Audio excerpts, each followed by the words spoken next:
नमस्कार। चलिए सुनते हैं कहानी गरीब की दोस्ती। साहब, मैं आपका सामान उठा लूं क्या? साहिल अभी बस से उतरा ही था कि किसी की आवाज़ सुनकर चौंक गया।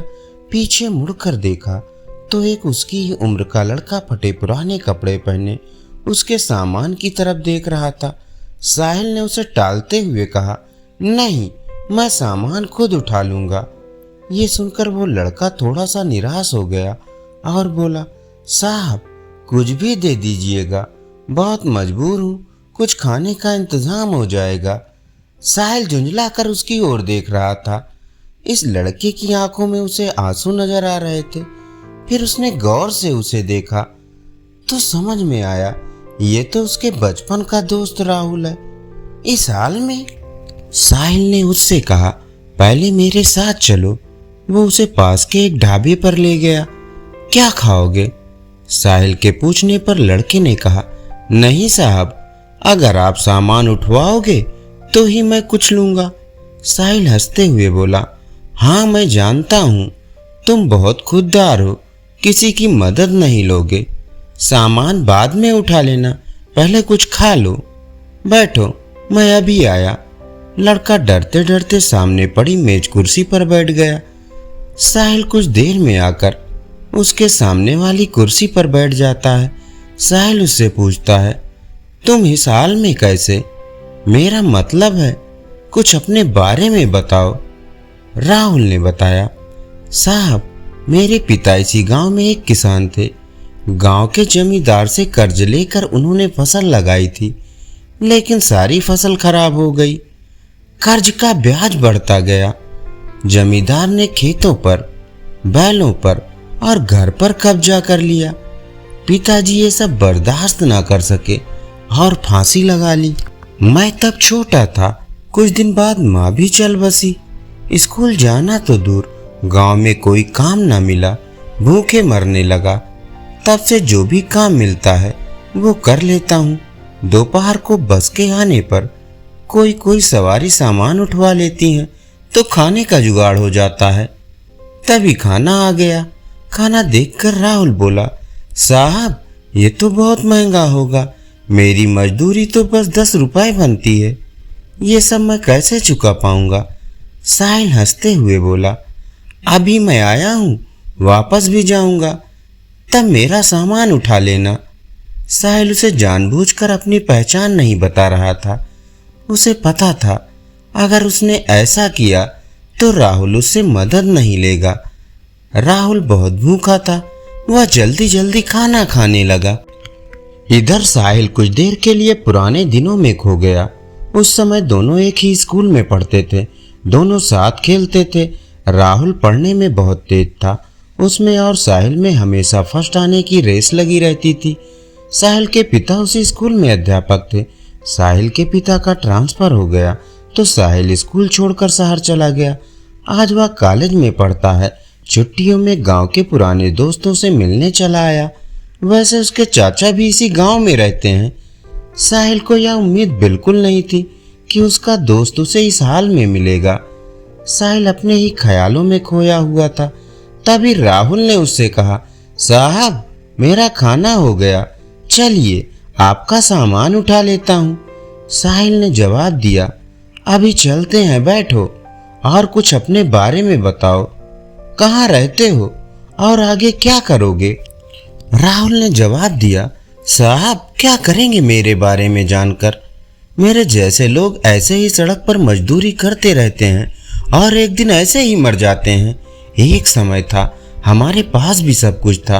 वो जो सामने आप स्कूल देख रहे हैं ना, मैं वहां पढ़ा करता था। साहिल बोला, अब पढ़ने का मन नहीं करता? राहुल बोला, साहब, माता पिता का साया क्या होता है ये उनके जाने के बाद पता लगता है। मेरे पिता मुझे सरकारी अफसर बनाना चाहते थे। साहिल उसकी बातें गौर से सुन रहा था।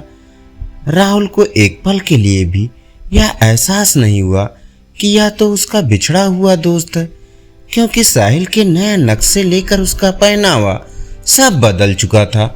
राहुल ने पूछा, साहब, आप यहाँ किसके घर आए हैं? साहिल ने अपनी पहचान छिपाते हुए कहा, नहीं, बस ऐसे ही गांव घूमने आया था। यहाँ कोई होटल मिल जाएगा रुकने के लिए? हाँ साहब, बस स्टैंड के पीछे ही एक होटल है। आपके शहर जैसा तो नहीं, पर ठीक ठाक है। मैं आपको वहीं ले चलता हूँ, राहुल बोला। साहिल ने हाँ में सर हिलाया। राहुल सामान लेकर आगे आगे और साहिल उसके पीछे पीछे चलने लगा। कुछ ही देर में वे होटल में पहुंच गए।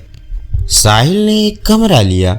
राहुल उससे कहने लगा, साहब मैं चलता हूँ, जब आपको जाना हो बता देना, मैं आपका सामान लेने आ जाऊंगा।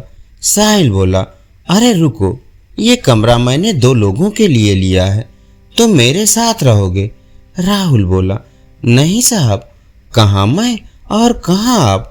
वैसे भी मैं तो कहीं भी सो जाता हूँ।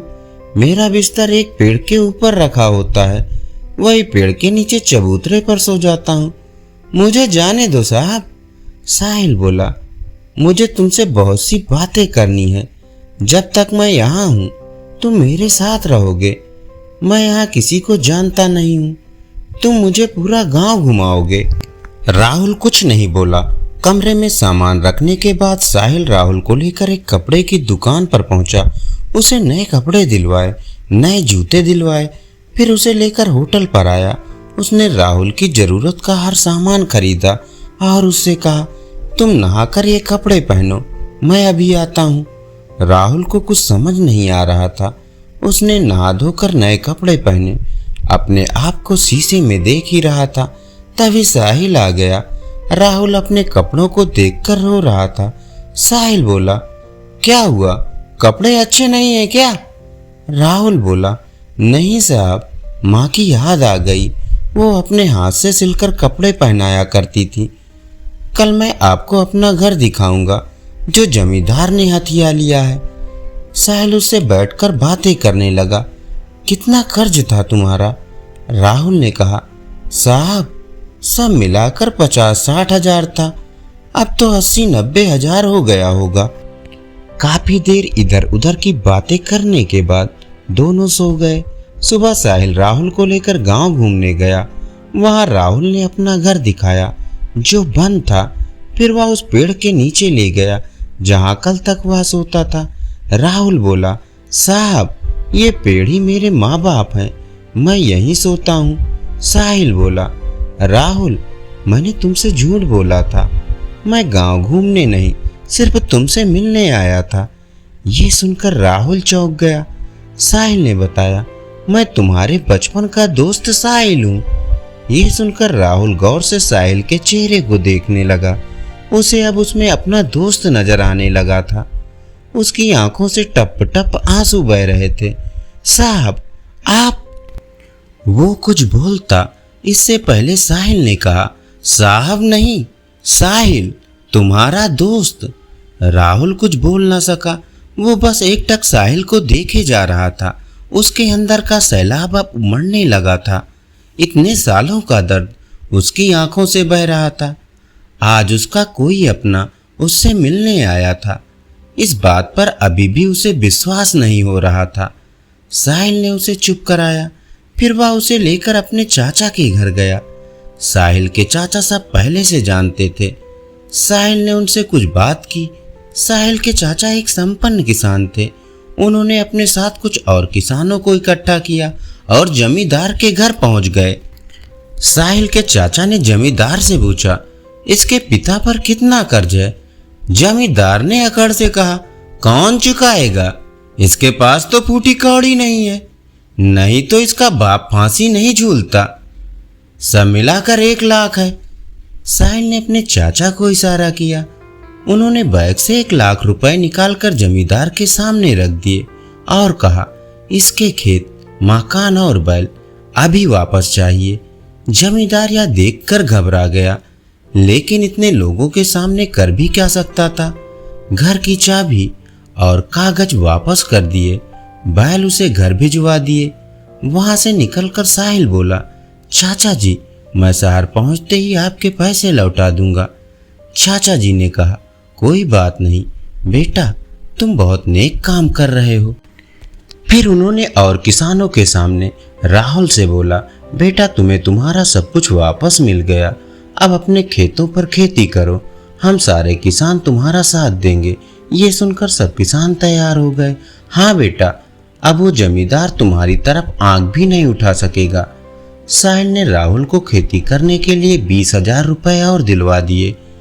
राहुल उसके पैरों पर गिर पड़ा। उसे उठाकर साहिल ने कहा, दोस्त, अब तुझे आगे निकल कर दिखाना है। अगली बार जब मैं गांव आऊं तो मेरा दोस्त मुझे खुशहाल मिलना चाहिए। ये कहकर साहिल ने राहुल को गले लगा लिया। अगले दिन साहिल शहर चला गया। वहां से उसने अपने चाचा के पैसे बैंक में जमा करवा दिए। इसके 6 महीने बाद एक दिन साहिल दरवाजे की घंटी सुनकर दरवाजा खोलने गया तो देखा सामने राहुल खड़ा था। 6 महीने में बिल्कुल बदल गया था। साहिल ने उसे गले से लगा लिया। अंदर आकर उसने साहिल के माता पिता के पैर छुए। साहिल बोला, अचानक यहाँ कैसे? सब ठीक है ना? उस जमींदार ने परेशान तो नहीं किया? राहुल बोला, नहीं यार, सब ठीक है। तेरे चाचा और दूसरे किसानों ने मेरी बहुत मदद की। अब तो सब ठीक है। मेरी फसल भी अच्छी हुई। उसकी कमाई से तेरा कर्ज चुकाने आया हूँ। ये 20,000 है, बाकी धीरे धीरे चुका दूंगा। साहिल बोला, तू मेरा भाई है, मैंने कोई कर्ज नहीं दिया था तुझे। तूने कैसे सोच लिया? ये मैं नहीं ले सकता। लेकिन राहुल जिद करने लगा। तब साहिल के पिता ने कहा, बेटा रख लो, ये इसकी खुददारी है। जो शिक्षा मैंने दी थी ये उसी का पालन कर रहा है। साहिल पैसे रख लेता है। फिर राहुल शर्माते हुए उसे अपनी शादी का कार्ड पकड़ा देता है। साहिल कहता है, अरे ये क्या, तू शादी कर रहा है? तभी साहिल के पिता ने कहा, हाँ, जब तूने हमें सब बताया तभी मैंने तेरे चाचा से इसके लिए अच्छी सी लड़की देखने के लिए कहा था। कब तक घर में अकेला रहेगा? राहुल बोला, मैं आप लोगों का एहसान जिंदगी भर नहीं भूल सकता। मेरी तो कोई औकात नहीं थी। साहिल बोला, सब ऊपर वाला करता है, सब उसी के हाथ में है। तेरे अच्छे दिन आने थे, मैं नहीं आता मदद करने तो ऊपर वाला किसी और को भेज देता। कुछ दिन बाद साहिल अपने परिवार के साथ राहुल की शादी में पहुंच गया। उन्हें देखकर राहुल बहुत खुश हुआ। उनके साथ पूरा गांव दोनों की दोस्ती की मिसाल देने लगा। धन्यवाद। अभी आप सुन रहे थे कहानी गरीब की दोस्ती।